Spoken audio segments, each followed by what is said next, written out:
Students, we are going to do some numericals related to the Gauss theorem. Yesterday हमने Gauss theorem पढ़ी थी और इसके बाद इसकी एप्लीकेशन भी करनी है. तो पहले हमने जो Gauss theorem पढ़ी थी उससे रिलेटेड कुछ क्वेश्चंस देखें, जो सारे बोर्ड लेवल के क्वेश्चंस हैं, देखें कैसे करेंगे. क्वेश्चन नंबर 1 देखें. पहले डाल देता हूँ न्यूमेरिकल्स, चेंज करना पड़ेगा मुझे ये न्यूमेरिकल्स.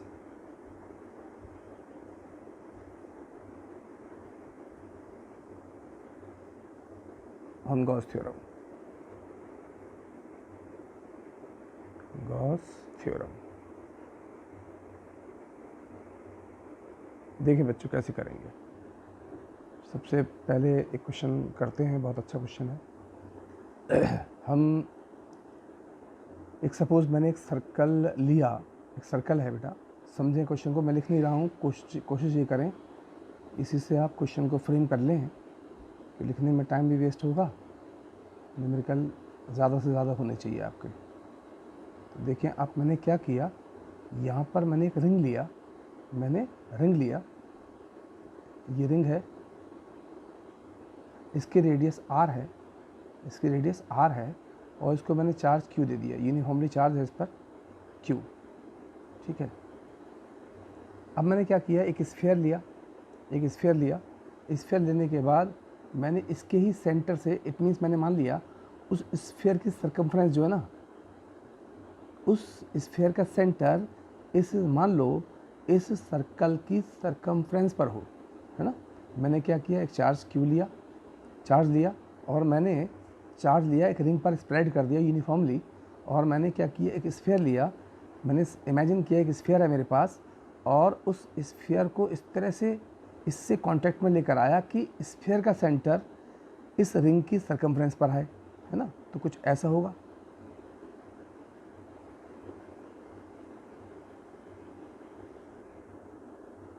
कुछ ऐसे होगा. ये स्फीयर है, ये क्या है, स्फीयर है. ये क्या है, सर्कल है. इस पर चार्ज क्यों है. तो हमें बताना है कि इस वाले रीजन में, कौन से में, ए, ये ए मान लो. चलो मैं बोलता हूँ ये जो एनक्लोज एरिया है, ये एनक्लोज एरिया, ये वाला एनक्लोज एरिया, इसमें कितना फ्लक्स एनक्लोज होगा. We have to find out कि in this area, it means this is the bounded area. ठीक है. We have to find out the flux enclosed in it. तो देखिए कैसे करेंगे सॉल्व इसको. मैं ऐसे बोल सकता हूँ कि बेटा अगर ये सेंटर यहाँ पर है, इसका सेंटर यहाँ है, तो इसका मतलब इसका रेडियस भी r ही होगा. ठीक है. थोड़ा ज्योमेट्रिकली बात कर रहे हैं हम. अगर ये r है तो ये वाला पोर्शन भी r ही होगा. देखिए जरा, ये भी r होगा, ये भी r होगा, ये भी r होगा, और ये भी r होगा. क्योंकि सब देखिए, ये भी रेडियस है ना बेटा, ये भी रेडियस है, ये भी रेडियस है. ठीक है. तो मैंने क्या बोला कि ये रेडियस है, ये रेडियस है. ठीक है ना. और मैं ये बोल सकता हूँ ये भी इसकी रेडियस है. देखिए आप, ये भी रेडियस, और ये वाली देखिए, अगर ये दोनों बराबर हैं, तो ये वाली क्या होगी, ये वाली वैल्यू क्या होगी, ये भी बराबर ही होगी कि नहीं होगी, बताइए. होनी तो चाहिए. ऐसा क्यों, मैं बताता हूँ. क्योंकि इस सेंटर के, इस वाले स्फीयर का सेंटर ये है, और इसका डॉटेड जो दिया है स्फीयर, उसका रेडियस ये हो गया. तो ये तीनों साइड बराबर हो गए. इसका मतलब ये वाला एंगल कितना हो गया, 60 डिग्री. ये कितना हो गया, 60, और ये 60 है तो ये भी 60 होगा. तो यानी कि ये वाला एंगल जो हो गया 120 हो गया. कितना हो गया, 120. उस पर चार्ज कितना था, स्प्रेड क्यू था. तो चार्ज कितना था, क्यू था. तो मैं बोल सकता हूँ कि 360 डिग्री में रिंग के, यूनिटरी मेथड लगा रहा हूँ, मैंने मान लिया क्यू चार्ज स्प्रेड है, इसलिए यूनिट में कितना होगा, क्यू अपॉन 360. इसलिए 120 हो जाएगा बेटा. 60 ये आया, कंस्ट्रक्शन से निकाला मैंने. 120 डिग्री में कितना होगा, क्यू अपॉन 360 इंटू 120. कितना आ जाएगा बेटा, क्यू बाई 3. अगर क्यू बाई 3 आ गया तो फ्लक्स निकालना तो बहुत आसान हो गया. ये होता है charge in, Q in upon epsilon not. Q in कितना है इसके अंदर enclose, Q by 3 upon epsilon not, इसका आंसर आएगा Q upon 3 epsilon not. It is the answer. इसे आप फटाफट कॉपी कर लें, इसे आप फटाफट कॉपी कर लें बेटा, मैं समझता हूँ दिख रहा है आप लोगों को। मैं इसे रब करता हूँ। क्वेश्चन नंबर सेकंड देखें अब आप, क्वेश्चन नंबर सेकंड देखें। सेकंड में बोल सकता हूँ कि सपोज करो मैं लेता हूँ एक सिलेंडर, चलिए सिलेंडर का करते हैं क्वेश्चन। सिलेंडर देखिए, मैंने क्या किया, एक मैंने सिलेंडर लिया, ये सिलेंडर है मेरे पास, ठीक है। इसमें मैंने एक, इसकी लेंथ L है, इसकी लेंथ L है, और मैंने इसमें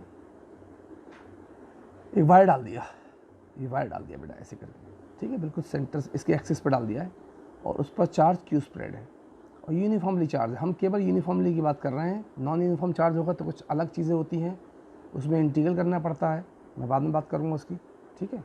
फिलहाल ये देखिए आप, तो इसमें क्या होगा बेटा कि अगर ये पॉजिटिव चार्ज यहाँ हो गया तो इसकी मैंने लीनियर चार्ज डेंसिटी लैम्डा दे दी, क्या दे दी, लैम्डा, क्या दे दी, लैम्डा।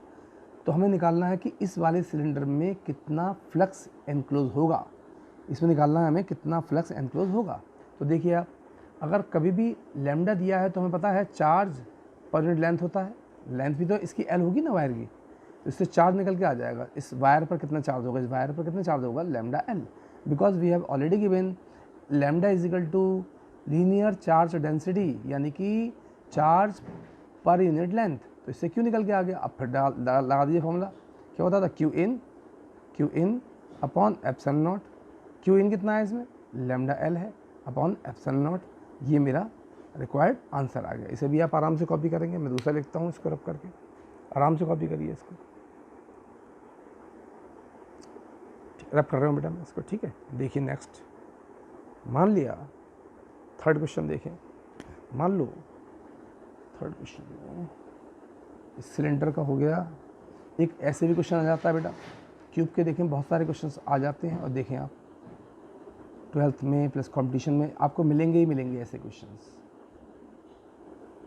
मान लिया मेरे पास ये क्यूब है, मेरे पास ये क्यूब है, और इसकी साइड मैंने ए मान ली, सबकी ए एंड सो ऑन, ठीक है। अब आपको हमें निकालना है ये ए और ये बी, ए और बी है बेटा, ये अपोजिट एंड्स हैं of the edges of the cube, है ना। ये सपोज एक्स एक्सिस है, ये सपोज वाई एक्सिस है, और ये सपोज जेड एक्सिस है, ठीक है। मैंने क्या किया, इस ए बी के बीच में एक रॉड को डाल दिया, ये रॉड है, इसमें भी चार्ज यूनिफॉर्मली स्प्रेड है, और उसकी जो लीनियर चार्ज डेंसिटी मान सकते हैं हम लैम्डा, क्योंकि लीनियर बेटा, लीनियर में हमेशा लैम्डा लेते हैं, मैं बता चुका हूँ पीछे आपको, चार्ज लैम्डा ले लिया। अब वो कहता है बताइए कि इस क्यूब में इस रॉड से, ये रॉड को मैं डायरेक्ट पूरा फुल कर देता हूँ, ये रॉड है आपकी, रॉड से कितना फ्लक्स एनक्लोज होगा, फिर वही करेंगे हम। अब हमें इसकी लेंथ तो पता नहीं, बेसिकली क्यू लैम्डा होता है चार्ज पर यूनिट लेंथ। अब यहाँ पे चार्ज तो क्यू है, क्योंकि इसने बोला है चार्ज तो क्यू स्प्रेड किया है ना, और लेंथ, अब देखें लेंथ देखें, ये ए है, ये ए है, तो याद कर लो बेटा, स्क्वायर का अगर ए हो, ये 2D होती हैं, तो ये होता है a√2 इसकी लेंथ, है ना, आपने पढ़ी होगी 10th 9th 10th 6th में 7th में।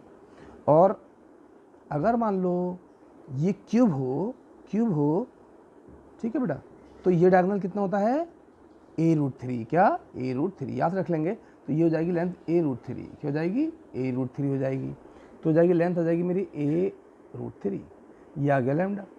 अब मैं फिर फॉर्मूला लाऊंगा, क्या होता था, phi is equal to Q in upon epsilon not, Q in कितना आएगा, ये वाला आएगा, lambda A, sorry Q in आएगा, हाँ yes, lambda a√3 upon epsilon not, simple सी बात होगी। ये मेरा रिक्वायर्ड आंसर हो गया, ये क्या हो गया, मेरा रिक्वायर्ड आंसर हो गया।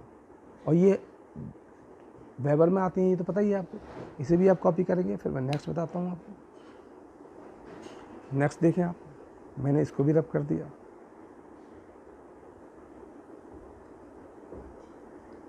नेक्स्ट क्वेश्चन देखिए, सपोज करो उसी में मैंने क्या किया। नेक्स्ट क्वेश्चन मैं देता हूँ, क्वेश्चन नंबर पता नहीं थर्ड था सेकंड था, चलो जो भी था क्वेश्चन, मैंने मान लिया, फिर मैंने उसी क्यूब को मैंने ये किया ऐसे करके ऐसे करके ऐसे करके और ये क्यूब बना दिया। देखते रहना बेटा ध्यान से, ये मेरे पास एक क्यूब है,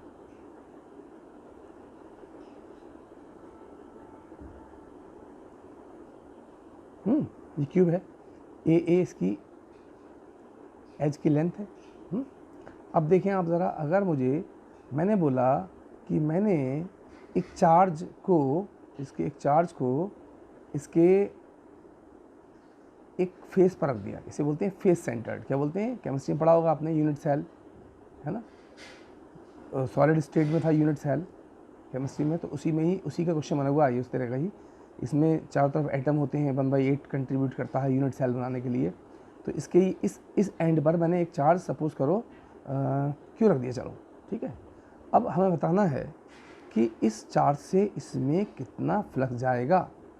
तो सुने आप, अगर ऐसा क्वेश्चन आ जाए तो आप बिल्कुल दिमाग में डाल लीजिए कि हमें इस चार्ज को पहले सेंटर में लेकर आना है। मैं बता चुका हूँ ऑलरेडी कि अगर आपको गॉस थ्योरम अप्लाई करनी है तो कोशिश इस तरह से करें कि जो शेप बनाएं उसके आपको सारे वॉल्यूम एरिए पता हो, क्योंकि मैं इसको एनक्लोज करने के लिए, मैं किसी चार्ज को एनक्लोज करने के लिए तो मैं ये भी कर सकता हूँ, लेकिन ये इसका एरिया कैसे निकालोगे? हाँ निकाल तो सकता है, इसका इंटीग्रल करके निकाल सकता हूँ मैं छोटे छोटे पीस लेके, लेकिन ये बड़ा कॉम्प्लेक्स हो जाएगा आप लोगों के लिए। मैथमेटिक्स वाले तो सोच सकते हैं इसको, ठीक है, क्योंकि उनके में मैथमेटिक्स में होता है area bounded reason in mathematics, जो 12th क्लास में होता है, 6 मार्क्स का क्वेश्चन भी आता है उसका, 5 to 6 मार्क्स का, तो वो तो कर पाएंगे, लेकिन ये बहुत कॉम्प्लेक्स हो जाएगा। इसीलिए जब भी चार्ज को एनक्लोज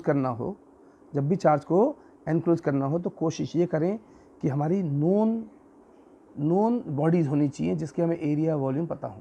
तो मैं पहले, और दूसरी चीज़ हमेशा चार्ज को सेंटर पर लाना ही है। तो इसको सेंटर पर लाने का तरीका बहुत सिंपल है, देखें आप ज़रा क्या करेंगे। मैं इसको और इसको देखिए, इसे मैं थोड़ा ऐसे बढ़ा दिया, इसे थोड़ा कम बढ़ा दिया, इसे थोड़ा मैंने और ज़्यादा बढ़ा दिया, इसे मैंने थोड़ा और कम बढ़ा दिया, ठीक है बेटा। अब मैंने इनको ज्वाइन किया ऐसे करके ऐसे करके ऐसे करके, ये मैंने इमेजिनरी किया, ये इमेजिन इतना क्यूब था, इधर भी मैंने इमेजिनरी क्यूब लगा दिया। अब क्या ये कोई जो चार्ज है इसके फेस के सेंटर पर, क्या दोनों में ये सेंटर पे आ गया? यानी कि अगर मैं इसके गॉसियन सरफेस इस साइड में बना दूं तो क्या ये क्यू चार्ज सेंटर में आ गया? हाँ आ गया। तो बस, तो ये वाला चार्ज जो देता है हमें पता है कितनी एनर्जी देता है, कितना फ्लक्स देता है, क्यू अपॉन एप्सिलॉन नॉट। तो आधा इधर जाएगा आधा इधर जाएगा, तो आप बोलेंगे सर इसका तो सिंपल सा आंसर हो गया, फाई होता है क्यू अपॉन एप्सिलॉन नॉट। तो जितना यहाँ जाएगा उतना यहाँ जाएगा, इसका मतलब कितना जाएगा, क्यू अपॉन एप्सिलॉन नॉट। तो पूरा टोटल चार्ज दे रहा है ये, आधा इधर जाएगा इधर जाएगा, मुझे तो इधर का चाहिए तो इसका हाफ हो जाएगा, हाफ इधर भी जाएगा ना राइट, तो इसका आंसर होगा ये वाला आंसर, बस ख़त्म। और देखें आप, मैं इसको रब करता हूँ और देखते हैं कैसे होगा। नेक्स्ट देखें बेटा आप, बहुत इजी क्वेश्चंस हैं, थोड़ा सा दिमाग लगाएंगे तो आराम से सारे क्वेश्चंस होंगे, कुछ भी टफ नहीं होता है, समझना है बस आपको। देखिए नेक्स्ट थर्ड जो भी है नेक्स्ट क्वेश्चन, चलिए मैं इसी का एक और लिखता हूँ क्वेश्चन, ठीक है, ध्यान से सुने आप लोग। मान लिया मैंने एक ऐसे क्यूब ले लिया, ठीक है, क्यूब ले लिया, ठीक है, क्यूब ले लिया भाई। अब की से मैंने क्या किया बेटा, अब की से यहाँ पर एक चार्ज रख दिया, ये क्यू चार्ज यहाँ रख दिया, इसकी इस एच के सेंटर पर, इस एच के सेंटर पर। तो अब बताइए इसका कैसे निकालेंगे फ्लक्स।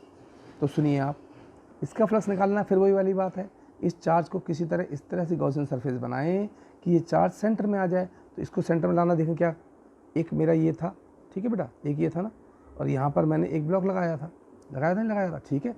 तो मैं क्या करूँगा बेटा बताइए, इसे लगाने के लिए एक तो मैं इस साइड में लगाऊंगा, इस साइड में लगाऊंगा बेटा, देखें आप, ये पीछे जाएगा, ये थोड़ा सा, ये थोड़ा आगे जाएगा, है ना, ये वाला थोड़ा पीछे रहेगा, ये भी थोड़ा पीछे रहेगा, ये थोड़ा आगे जाएगा, इस तरह से कुछ ऐसे। ध्यान से सुने, थोड़ा सा डायग्राम को समझेंगे आप, ठीक है। एक इधर डाल दूंगा, ये आ गया। ऐसे ही मैं क्या करूँगा, एक इधर लगाऊंगा, इस साइड में आगे लगाऊंगा, एक इधर लगाऊंगा। यानी कि इसे लाने के लिए अगर मान लो इसके चारों तरफ, ध्यान से सुने बेटा मैं बताता हूँ आपको, सपोज़ मेरे पास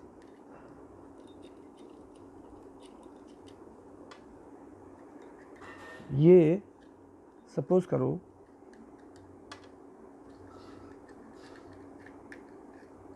बेटा, मेरे पास ये जो है ना, ये मेरे पास क्यूब है, ठीक है, ऐसे क्यूब है, ठीक है। अब सोचो ज़रा, अगर मान लो मैं यहाँ पर एक चार्ज रख दूँ यहाँ पर, तो उसको सेंटर में कैसे कर पाऊँगा बताइए आप।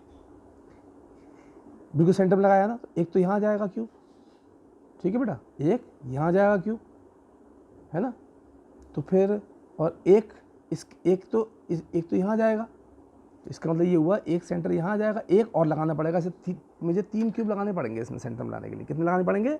3। बताइए क्यों? क्योंकि अगर मैं इसमें लेता हूँ तो कितना, या फिर 4 लगाने पड़ेंगे। एक इधर को किनारे पे लगा दूँ तो 1 2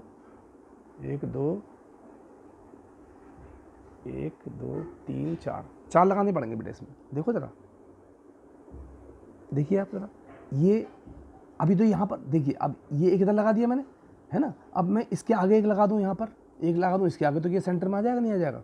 भाई इस एज पे तो था, इस एज पे था, गलती थी, देखिए आप ज़रा, इस एज पे था, यहाँ नहीं था, गलत कर रहा था मैं, इस एज पे था, देखिए बाप, ये इस एज पे था, ये वाली एज पर, ठीक है। अब देखो यहाँ पर चार्ज था, देखो एज पे रखा है, मैं गलती सेंटर कर रहा था, सेंटर में 2 लगते, 1 और 2, यहाँ पर कर दूँ तो बेटा क्या होगा, देखो एक तो यहाँ लग जाएगा, इस साइड में आएगा क्यूब, ए यहाँ पर 1 2, देखो ज़रा, है ना, ये तो है, ठीक है बेटा। तो यहाँ पर लग दूंगा, बिल्कुल सेंटर में रखा है मैंने बेटा, तो मैं क्या रखूँ, 1 इधर आएगा, 2 इधर आएगा, 1 इस साइड में लगा दूंगा इसके, 1 2 3 ही हो जाएंगे। तो हमारे इसमें कितने क्यूब आने चाहिए? 4 आने चाहिए, 4 हो जाएंगे ना। 1 इधर लगा दूंगा, 2 1 2 3 क्यूब लगेंगे, और एक ही है, 4 हो जाएंगे, ठीक है, 4 क्यूब हो जाएंगे इसमें। देखो ज़रा, इमेजिन करो 3D में है ये क्वेश्चन, है ना भाई। ये मैंने ऐसे लगाया था ना, तो एक तो इसके एडजेसेंट आ जाएगा, ठीक है, और 2 इधर आ जाएंगे, 2 इधर आ जाएंगे, 2 इसके आगे आ जाएंगे यहाँ पर, है ना। तो ये बिल्कुल सेंटर में आ जाएगा, तो ये सेंटर में आ जाएंगे, ठीक है। एक यहाँ पर 1 2 3 4 आ जाएंगे इसमें। तो सीधा आंसर लिख देंगे इसका, हम क्या, इसका आ जाएगा बेटा 5 = Q/ε0 होता है, ठीक है। अब एक में कितना जाएगा इसमें, एक में 1/4 of Q/ε0, ठीक है, ये 5 हो जाएगा इसका, ठीक है। नेक्स्ट देखेंगे आप, और देखिए, सपोज करो मैं इसके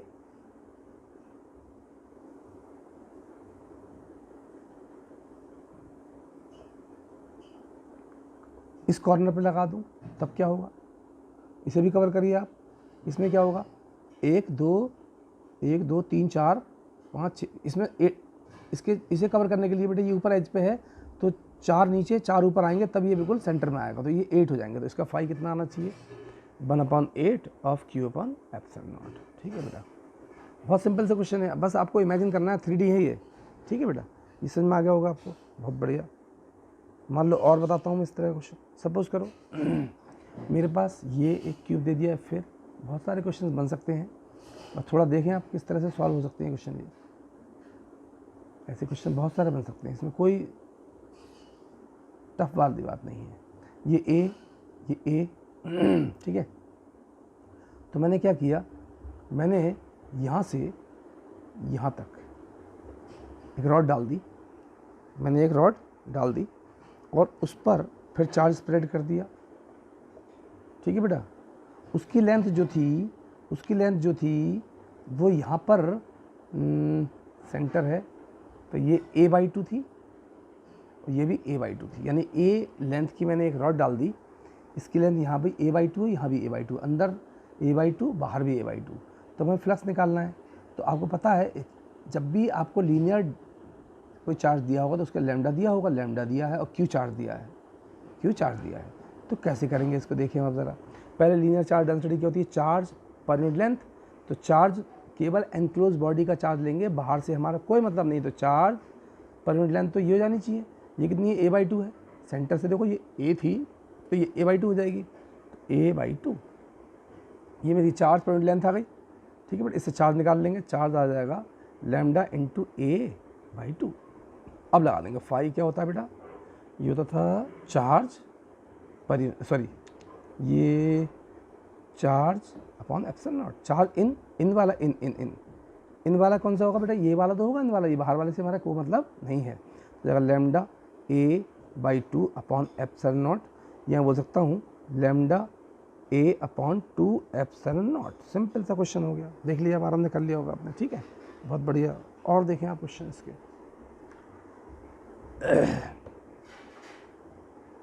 मान लिया मैंने बेटा क्या किया, मैंने बोला कि मेरे पास, नेक्स्ट क्वेश्चन देखें आप, मैंने मान लिया ऐसे ही क्वेश्चन, बहुत सारे क्वेश्चन हो सकते हैं, देखिए मैंने मान लिया, ये बोर्ड में आया वो क्वेश्चन देखिए, मैंने मान लिया मेरे पास एक स्फीयर गिवन है, ठीक है बेटा, इससे फ्लक्स बाहर निकल के आ रहा है, यानी इसके अंदर चार्ज रखा है कोई, इससे फ्लक्स बाहर निकल के आ रहा है, क्या निकल के आ रहा है, फ्लक्स, और वो मैंने मान लिया फाई निकल के आ रहा है, कितना निकल के आ रहा है, फाई, ठीक है।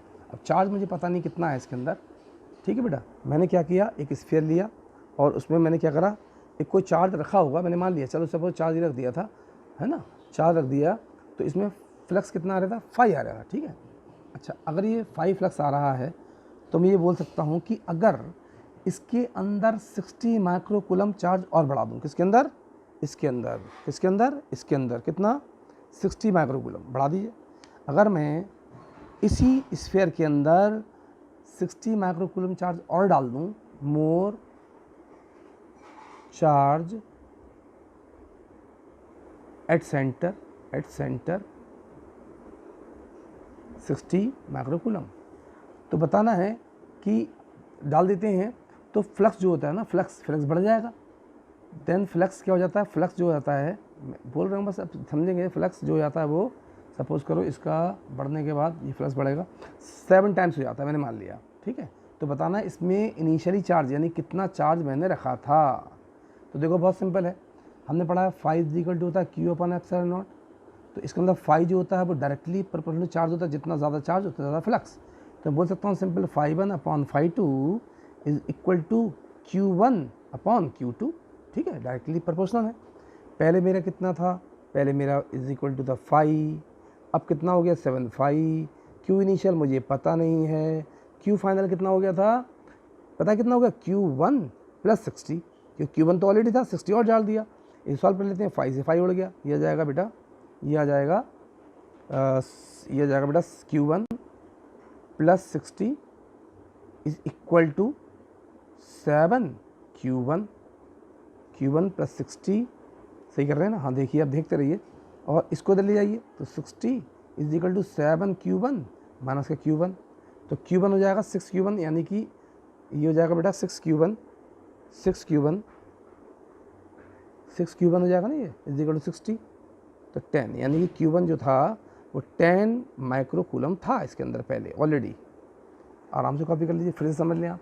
मैंने बोला कि मेरे पास एक स्फीयर था, स्फीयर में मैंने देखा एक फ्लक्स आ रहा था फाई, और उसके अंदर पता नहीं क्या चार्ज था, ठीक है।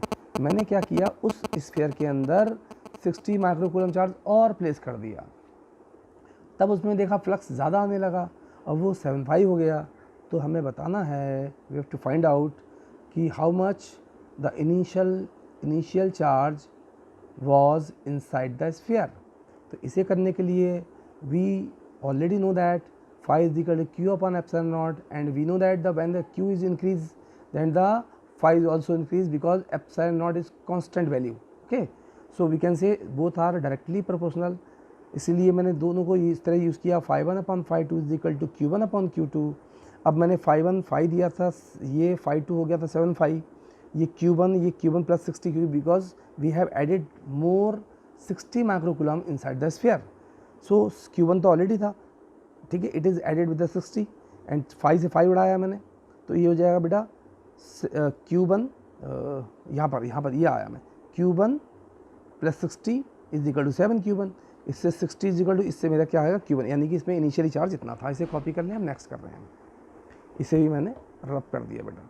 बहुत आसानी से कर सकते हैं आप क्वेश्चनों में कुछ भी होता नहीं है, थोड़ा समझने की कोशिश करेंगे आप लोग, और इजी क्वेश्चन हैं सारे, ठीक है, आराम से कर पाएंगे आप, आराम से कर पाएंगे।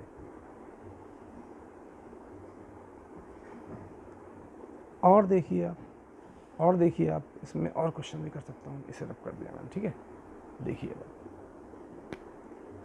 बेटा मैंने क्या किया, मैंने फिर नेक्स्ट क्वेश्चन दिया आपको, थोड़ा सा मार्कर से नहीं चल रहा है ये वाला भी चला हुआ है। चलिए ये वाला करते हैं, इससे करते हैं ना। देखिए नेक्स्ट, मैंने मान लो एक स्फीयर दिया, एक क्या दिया, स्फीयर दिया। बहुत सारे क्वेश्चन है, देखिए स्फीयर दिया, ठीक है बेटा। इसमें चार्ज क्यू था, चार्ज क्यू था। मैंने ए बी से देखा, इससे फ्लक्स जो निकल रहा था ए बी पोर्शन से, बस केवल ए बी से पोर्शन से जब फ्लक्स निकल रहा था वो फाई निकल रहा था। कितना निकल रहा था, फाई। तो बताना है how much flux will be emitted by the remaining surface of the sphere. इससे कितना फ्लक्स निकलेगा। तो आपको बहुत सिंपल हो गया क्वेश्चन। तो देखिए फ्लक्स जो होता है वो होता है charge in upon epsilon not. ये टोटल तो फ्लक्स यही देता है ना। तो ये जो चार्ज है वो इतना फ्लक्स दे रहा होगा, इस फ्लक्स में से मैंने फाई निकाल दिया। कितना निकाल दिया, फाई। तो ये वाला पोर्शन कितना फ्लक्स देगा, बहुत सिंपल है सर, आप बता सकते हैं। जो रिमेनिंग फ्लक्स जो होगा फाई डैश मान लो, वो कितना होगा, इतना तो निकल गया। टोटल कितना दिया था, क्यू अपॉन एप्सिलॉन नॉट, जो भी इनसाइड होगा माइनस में से फाई माइनस कर दो। It is the answer, simple सी बात है, कुछ भी आ जाएगा आपको। सिंपल एल्जेब्रिकली बात करेंगे because the flux is the basically scalar quantity, और सिंपली एल्जेब्रिकली ऐड करेंगे इसको हम। तो मैंने ऐसे कर लिया, आराम से कॉपी कर सकते हैं इसे, ठीक है। और देखें आप ज़रा, मैंने मान लिया मेरे पास एक प्लेट है, प्लेट स्क्वायर प्लेट है, एक मेरे पास स्क्वायर प्लेट है, स्क्वायर प्लेट ले लूँ या क्यूब, चलो स्क्वायर ले लो। इसको मान लो 10 नहीं, चलिए 20 मान लो, 20/20 मान ली मैंने, मान ली, कुछ भी मान सकता हूँ। तो अब मैंने क्या किया, इस पर इलेक्ट्रिक फील्ड डाला, इस प्लेट पर इलेक्ट्रिक फील्ड डाला। कैसे डाला सुने आप, ये थोड़ा 3D का क्वेश्चन है, समझेंगे आप। मैंने इस पर क्या करा, फ्लक्स डाला, क्या डाला, इलेक्ट्रिक फील्ड डाला। जब इलेक्ट्रिक फील्ड डाला तो इलेक्ट्रिक फील्ड जो था वो कितना था, देखें आप ज़रा। तो मैंने मान लिया वो मेरा इलेक्ट्रिक फील्ड था E इज इक्वल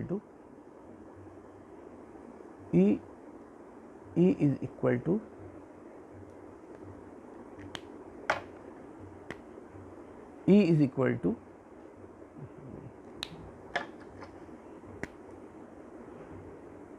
मैंने मान लिया 20 I कैप प्लस का 30 J कैप, ठीक है बेटा।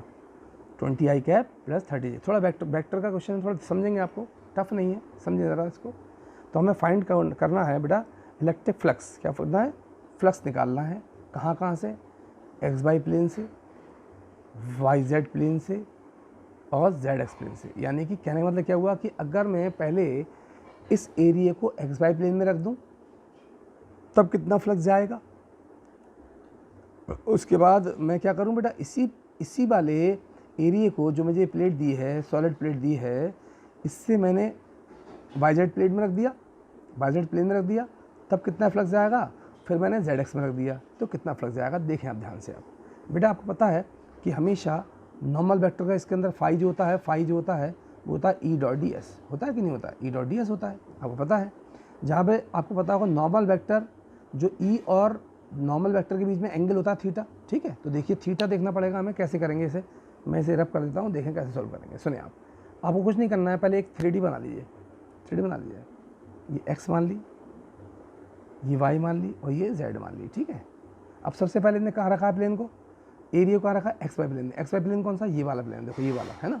अगर मैं इस वाले को यहाँ रख दूंगा, इसको एरिया को यहाँ रख दूंगा 20/20 की प्लेट, तो इसका नॉर्मल किधर को आएगा, Z डायरेक्शन में। देखें आप ज़रा ध्यान से, देखें आप, मैं बोल रहा हूँ, ये देखें आप ज़रा, ये और ये और ये मैंने मान लिया। सपोज़ करो ये मेरा x है, ये मेरा y है, ठीक है, समझ रहे हैं आप, और ये मेरा z है, ये मेरा z है। समझेंगे आप इस बात को, z है। इस तरह से देखें, इसको मैं 3D में दिखा रहा हूँ बेटा। मैंने पहले कहाँ रखा, पहले मैंने XY प्लेन में रख दिया, ये x ये y इस प्लेन में रख दिया। तो ये देखना इसका नॉर्मल किधर को आएगा, z डायरेक्शन में आएगा। किधर को आएगा, z। तो यानी कि इसके नॉर्मल वेक्टर डायरेक्शन जो होगी वो किधर को होगी, k की तरफ होगी। कहाँ होगी, k, कहाँ होगी, k। तो बस सिंपल सी बात है, अगर k की तरफ होगी तो मैं क्या करूँगा, बहुत सिंपल है। अगर इसकी डायरेक्शन किधर को होगी, k की तरफ को होगी, तो मैं करूँगा क्या, देखें आप क्या करने वाला हूँ मैं बोलूँगा सर फाई जो होगा वो E और ई डॉट डी एस होगा। ई कितना है 20i कैप प्लस का 30j cap dot D S. देखें डी एस तो इसका 20 ज़ा 400 हो जाएगा, एरिया तो यही होगा ना, तो डी एस हो जाएगा 400, ठीक है। लेकिन डायरेक्शन क्या होगी इसकी वेक्टर में, क्योंकि वेक्टर है ये, नॉर्मल वेक्टर भी लेना पड़ेगा, वो के कैप है। अब आई डॉट के भी ज़ीरो होता है, जे डॉट के भी ज़ीरो होता है, इसलिए ज़ीरो हो गया। तो इसमें कोई फ्लक्स कंट्रीब्यूट नहीं करेगा, इसमें से कोई भी फ्लक्स पार नहीं होगा। दूसरा केस देखिए अब इसी के अंदर, मैंने इसे रब कर दिया। अब किसी इसने क्या बोला, अब किसी इसने बोला कि भैया इस बार हम इसको ऐसे न रख के एक्स वाई जेड, अब किसी मैंने कहाँ रख दिया वाई जेड में। वाई जेड ये होगी प्लेट, ये वाली यहाँ रखी होगी मेरी वाई जेड प्लेट।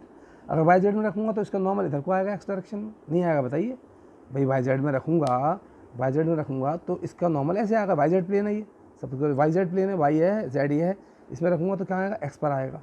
तो मैं इसके लिए निकाल दूंगा सीधा फ्लक्स कितना होगा, वाई जेड के लिए निकाल लूँ, वाई जेड के लिए बताइए ई डॉट डी एस, फिर लगा देंगे ई डॉट डी एस, तो जाएगा बेटा 20i कैप प्लस का 30j cap dot D S. बताइए कितना है इसमें, डी एस हो जाएगा 400, क्यों 20 इधर होगी, 20 ये होगी और 20 ये होगी, 400 तो हो गया। इसमें डायरेक्शन क्या होगी, आई कैप होगी, तो 20i cap. I dot I 1 होता है तो 20 से 400 आ जाएगा, जे डॉट आई 0 हो जाएगा, because I dot J dot के और के डॉट आई क्या होता है बताइए, 0 होता है, क्योंकि ये 90 डिग्री का एंगल आ जाता है इनमें। तो ये हो जाएगा वेबर, वेबर तो लिखना ही है बेटा, ये वेबर हो जाएगा, क्योंकि ये जे ये 0 हो जाएंगे बेटा, आई डॉट जे 0 हो जाता है, आई डॉट आई क्या होता है 1, आई डॉट आई जो होता है 1 होता है, ऐसी जे डॉट जे भी 1 होता है और के डॉट के भी 1 होता है। आपको पता होना चाहिए, सब 11th की चीज़ें हैं ये, लेकिन यहाँ वेक्टर की बात कर रहे हैं तो ये करना पड़ेगा, और ऐसे बोर्ड में खूब आते हैं ऐसे क्वेश्चन, इनको आप अवॉइड नहीं कर सकते, इनको आप इन क्वेश्चन को आप नेगलेक्ट नहीं कर सकते, करना ही पड़ेगा ये क्वेश्चन। और देखें ज़रा इसका थर्ड पार्ट क्या, जेड एक्स में रख दें, बार एक्स वाई जेड। अगर मैं जेड एक्स में रख दूंगा, यहाँ रख दिया मैंने एरिया, तो इसका नॉर्मल जेड पे जाएगा, वो सॉरी वाई पे जाएगा। कहाँ जाएगा, जेड एक्स में रखा है ना बेटा, जेड एक्स में रखा है ना, तो जेड एक्स में वाई पे जाएगा, इसका नॉर्मल किधर होगा, वाई पर होगा, तो डाल देंगे आप। तो फाइव जो हो जाएगा ई डॉट डी एस, ये जाएगा 20i कैप प्लस का 30j cap dot D S किधर को होगा, ऊपर को, यानी कि जे कैप, तो 20 ज़ा 400 जे कैप, तो ये जाएगा आई, ये 0 हो जाएगा, इस बार आई डॉट जे ये आ जाएगा, ठीक है बेटा। ये 400 हो गया बेटा, तो जाएगा ये 1200। इससे पहले मैंने क्या करा था, चलिए कोई बात नहीं, देख लेना, कैलकुलेशन हो सकता है मिस्टेक हो गई हो। ये यहाँ डाल देंगे बेटा, तो कितना आएगा 1200, ठीक है, 1000 आ जाएगा। फिर से देखें आप, 30j कैप और एरिया कितना था इसका, 20 ज़ा था, तो 20 ज़ा 400 हो गए, और जे डॉट जे 1 हो गया, 3 4 ज़ा 12 और 3 ज़ीरोज़, ये जगह वेबर। इससे पहले वाले का थोड़ा आंसर चेक कर लेना आप लोग, हो सकता है कैलकुलेशन मिस्टेक हो, थोड़ा मैं फास्ट कर रहा हूँ क्वेश्चंस को, इससे आप जल्दी से जल्दी आपका टाइम भी बचे और ज़्यादा से ज़्यादा क्वेश्चन कर पाएँ। मैंने इसको भी रब कर दिया, मैंने इसको भी रब कर दिया। और देखिए आप ज़रा, सपोज करो बेटा मैंने क्या किया, एक कीबोर्ड लिया, क्वेश्चन फिर ले लिया मैंने मान लिया एक मैंने कीबोर्ड लिया, सपोज करो बहुत सारे क्वेश्चन, कीबोर्ड में एल बी एच अलग अलग होंगे,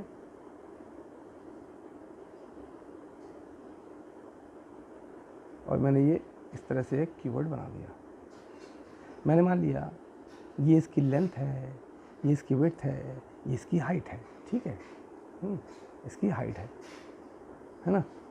ये ए, इसे मान लो बी, इसे मान लो सी, इसे मान लो डी, ठीक है। मैंने क्या करा, इसके सेंटर में एक चार्ज क्यू रख दिया, और क्यू रखने के बाद इससे एल लेंथ पर, कितने पर, एल लेंथ पर भी एक चार्ज रख दिया क्यू, ठीक है। मैंने एक सिंपल सा क्वेश्चन बनाया, देखिए बहुत टफ नहीं है। मैंने एक चार्ज इस क्यूबॉइड के सेंटर पर रखा, और मैंने दूसरा चार्ज एल लेंथ पर यहाँ रख दिया, क्यू चार्ज रख दिया, बाहर है ये साइड में रख दिया मैंने। तो हमें बताना है कि इसका फ्लक्स होगा, मैं इसका ऑप्शन भी दे देता हूँ, चलिए आप, ठीक है। मैं पहले जो एक क्वेश्चन कराया था उसका आंसर दे रहा हूँ, ठीक है। तो पहला डाल दिया मैंने इसके अंदर बेटा, मैंने डाल दिया फिर से मैंने डाल दिया बेटा 1/4 Q/ε0, ठीक है। Second 1/3 Q/ε0। थर्ड ऑप्शन देखें आप,